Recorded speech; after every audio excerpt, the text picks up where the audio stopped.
Maybe you've already stepped into this whole missional community thing and you're leading a group of disciples towards mission, towards greater understanding the gospel. And it's probably been pretty exciting, but you're also likely thinking, what do I do now? I need some help. I don't know exactly what I'm doing. Things might be going crazy or might be going better than you thought. And you're just saying, I need some help knowing how to better lead my missional community. The first thing I would say is, let's step back. What is a leader of a missional community? What is your actual job and role?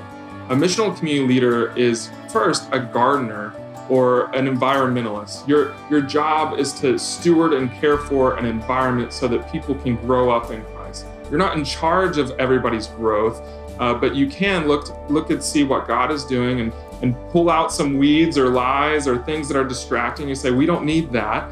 You can also pour fertilizer and water and cultivate things that the Spirit actually is doing in your community. So one of your main roles is to be a gardener. The other is to be an example or a model that people can look to in your community and say, oh, that's what it looks like to be a person who's repentant and dependent on the Holy Spirit, who's growing up in the gospel, who's humble and applying the truths about God to their deepest wounds, as well as, all the aspects of their life. And so an example is an important piece. In fact, people in your community will never be more on mission than the leaders of the community. And so the way that you even love your neighbors, even if the people in your community aren't with you, they're actually being led by that. Then the third thing that your job is as a leader is to be a catalyst, someone who sparks the conversation and helps people grow and speeds up even the process of their discipleship. That often looks like asking the question, hey, if we're all people that are sons and daughters and we're a family, why don't we live like it? That question is profoundly catalytic. Or God calls us to be ambassadors of the gospel. How are we doing that? Or God calls us to care for the poor. How are we doing that? And you're just sort of sparking what happens in the life of a disciple. And so that's what your role is as a missional community leader, just to step back and reset, okay, that's what I'm supposed to do.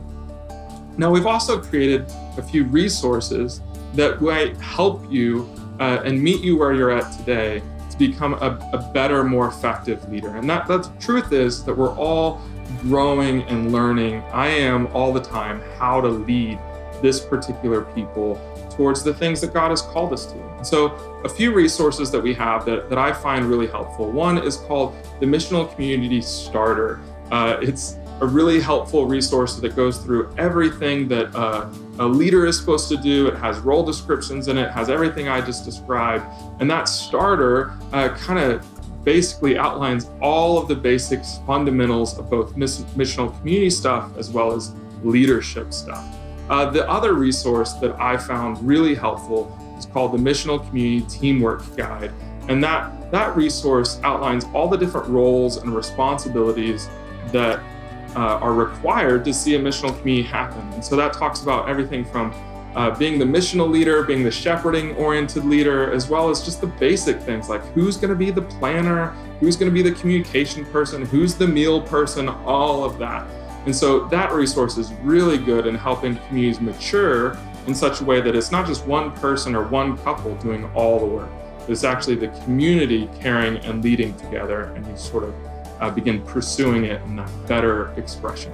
Then the third resource that I think is incredibly helpful is our weekly and monthly planning guide. A lot of leading, a lot of that cultivating gardening work, a lot of that catalytic work is actually found in planning.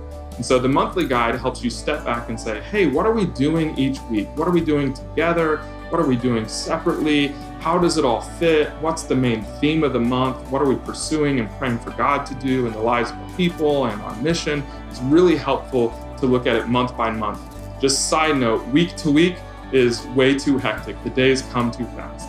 The weekly guide is much more focused on what are you doing when your missional community gets together every week. And it helps you think through intentional ways, not so that you're not just eating, chatting for a little bit, praying, and then scattering, but that you might actually eat with intentionality, scatter with intentionality, and the meat of what you're talking about is even intentionally thought out as well. And so hopefully those resources might meet you where you're at today as you say, I need help leading this thing, and it can help you move forward and continue to grow up as a leader.